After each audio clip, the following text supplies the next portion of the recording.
नमस्कार दोस्तों, स्वागत है आपका द ग्राउंड रिपोर्ट में। मैं हूं समीर आत्मज मिश्र। महाराष्ट्र के सोलापुर जिले की मालसिरस विधानसभा सीट के तहत आता है गांव मरकटवाड़ी। देश भर में जब ईवीएम और चुनावी प्रक्रिया पर सवाल उठ रहे हैं, धांधली के आरोप लग रहे हैं, आरोप की आंच सीधे चुनाव आयोग की तरफ उठ रही है और चुनाव आयोग के पास शिकायत दर शिकायत पहुंच रही है, वैसे में इस गांव ने ईवीएम की धांधली को प्रूव करने के लिए एक अनूठा प्रयोग किया। गांव वालों ने तय किया कि उन्होंने जिस तरह से और जिस पार्टी को 20 नवंबर को वोट दिया था, उसी तरह एक बार फिर मतदान करेंगे और ये जानेंगे कि वास्तव में उनके गांव से किसे सबसे ज्यादा वोट मिले। क्योंकि गांव से जिस उम्मीदवार को सबसे ज्यादा वोट मिले हैं, वो गांव वालों के गले नहीं उतर रहा है। इस बार गांव वाले ईवीएम से नहीं बल्कि बैलेट पेपर से मतदान करने वाले थे और इस मतदान कार्यक्रम का आयोजन उन्होंने खुद कर रखा था। पूरा इंतजाम उनका था। 3 दिसंबर को यह मतदान होना था, लेकिन अचानक चुनाव आयोग को इसकी भनक लगी और आनन फानन में जिला प्रशासन ने ग्रामीणों की तरफ से होने वाली इस वोटिंग को रोक दिया। धारा 163 लगा दी गई, कर्फ्यू लगा दिया गया। प्रशासन के कड़े रुख के बाद गांव वाले वोट करने से पीछे हट गए। बावजूद इसके प्रशासन ने 1 दर्जन से ज्यादा लोगों के खिलाफ एफआईआर दर्ज कराई है। आइए इस मसले को थोड़ा विस्तार से समझते हैं। दरअसल मरकटवाड़ी गांव में लोगों का आरोप है कि विधानसभा चुनाव में उन्होंने एनसीपी शरद पवार गुट की पार्टी के उम्मीदवार उत्तमराव शिवदास जानकर को मतदान किया था। लेकिन विधानसभा नतीजे जब आए तो इस गांव के पोलिंग बूथ पर बीजेपी के उम्मीदवार राम सतपुते को ज्यादा वोट मिले। बीजेपी को ज्यादा वोट मिलने से ग्रामीण हैरान हो गए। इस गांव के पोलिंग बूथ पर हुए कुल मतदान में बीजेपी के राम सतपुते को 1003 और एनसीपी उम्मीदवार उत्तम राव शिवदास जानकर को 843 वोट मिले, 843। हालांकि इस विधानसभा सीट से उत्तम जानकर ही चुनाव जीते हैं और वो भी 13,000 से भी ज्यादा वोट से। लेकिन मरकटवाड़ी गांव में बीजेपी उम्मीदवार को ज्यादा वोट मिलने से ग्रामीण इसलिए हैरान है क्योंकि 2014 से लेकर अब तक जितने भी चुनाव हुए हैं, सभी चुनाव में यहां हमेशा उत्तम जानकर को लीड मिली है। अब गांव वालों की निगाह में ईवीएम की वो खूबियां घूमने लगीं, मसलन वोट किसी को दो, मशीनें वोट उगलती बीजेपी के लिए हैं। तो चुनाव नतीजों के बाद गांव वालों ने स्थानीय प्रशासन से दोबारा मतदान की मांग की, वो भी बैलेट पेपर से, न कि ईवीएम से। लेकिन दोबारा मतदान कराने की अपील स्थानीय प्रशासन ने खारिज कर दी। फिर क्या हुआ? गांव वालों ने खुद ईवीएम में गड़बड़ी का आरोप लगाते हुए बैलेट पेपर से मतदान का कार्यक्रम आयोजित कर दिया और तय हुआ कि 3 दिसंबर को ये मतदान होंगे। लेकिन जैसे ही पुलिस प्रशासन को ये पता चला तो भारी मात्रा में गांव में फोर्स तैनात कर दी गई, धारा 163 लगा दी गई, कर्फ्यू लगा दिया गया और चुनाव आयोग के निर्देश पर इस कार्यक्रम को रद्द कर दिया गया। गांव वाले क्या करते? मतदान कार्यक्रम कैंसिल कर दिया गया। स्थानीय प्रशासन ने गांव वालों से कहा कि मतदान कराने का अधिकार चुनाव आयोग का है और गांव वाले इस तरह से अवैध तरीके से पोलिंग बूथ का निर्माण करके मतदान नहीं करा सकते। अवैध मतदान कार्यक्रम का आयोजन करने पर कार्रवाई करने की चेतावनी भी स्थानीय प्रशासन ने दी थी और बाद में करीब 17 लोगों के खिलाफ एफआईआर दर्ज भी की गई है। हालांकि प्रशासन की चेतावनी के बाद भी गांव वाले बैलेट पेपर से मतदान करने पर अड़े हुए थे, लेकिन प्रशासन ने बलपूर्वक ऐसा करने से मना कर दिया। लेकिन सवाल यह है कि ये कौन सा अवैध काम गांव वाले कर रहे थे? वो अपनी निष्ठा का परीक्षण ही तो कर रहे थे और कौन सा ये फैसला चुनाव आयोग पर भारी पड़ता, या फिर उसे चुनौती देता, या फिर उसको ये फैसला मानने पर मजबूर करता।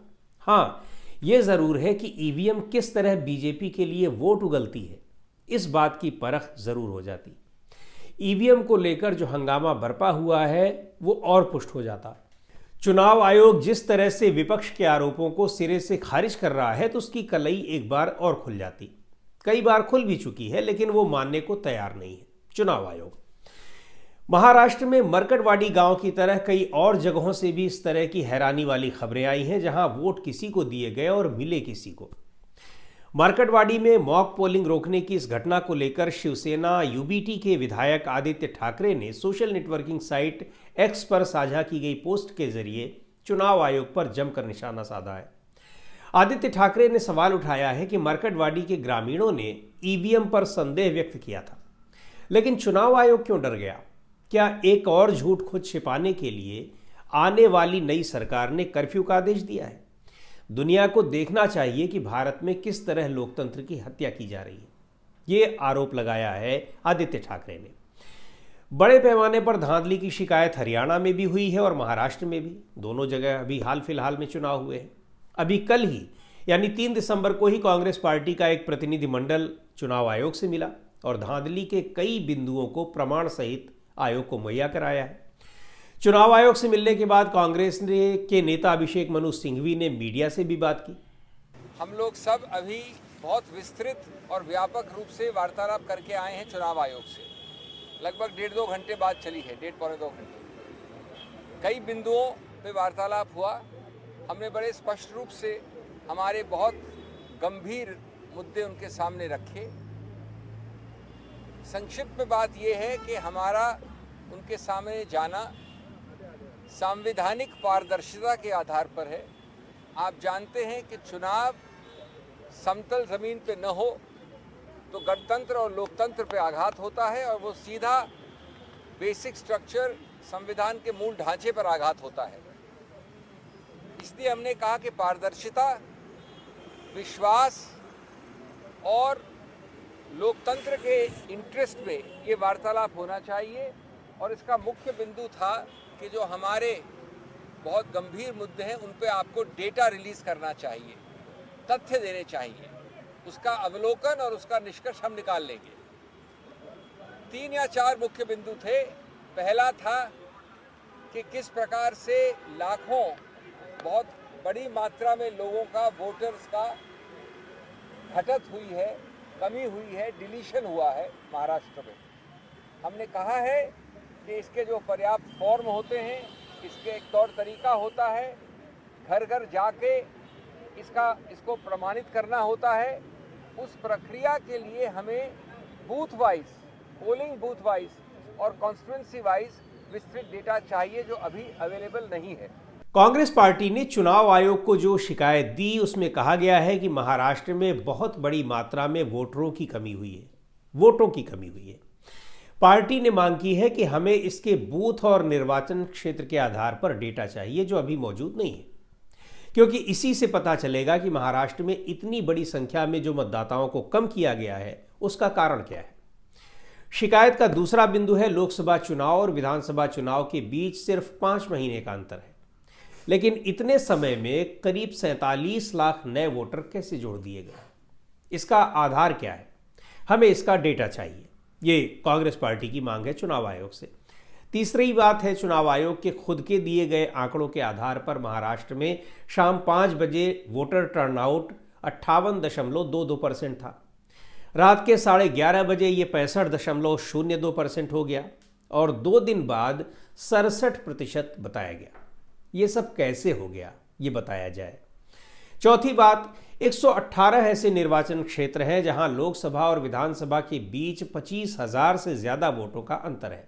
यानी लोकसभा चुनाव में यहां 25,000 लोकसभा चुनाव में जो वोटर थे और विधानसभा चुनाव में, यानी ये 5 महीने के भीतर इनमें 25,000 वोटरों का डिफरेंस है, यानी बढ़ गए। तो ये कहां से आ गया? और दूसरी बात, ये जिन सीटों पर ये अंतर पाया जा रहा है वो उनमें से ज़्यादातर सीटें ऐसी हैं जहां सत्तारूढ़ पार्टी की जीत हुई है, यानी महायुति गठबंधन की। वो चाहे भारतीय जनता पार्टी रही हो, चाहे एकनाथ शिंदे की पार्टी रही हो और चाहे एनसीपी अजित पवार की पार्टी रही हो। तो ऐसी ढेरों शिकायतें हैं।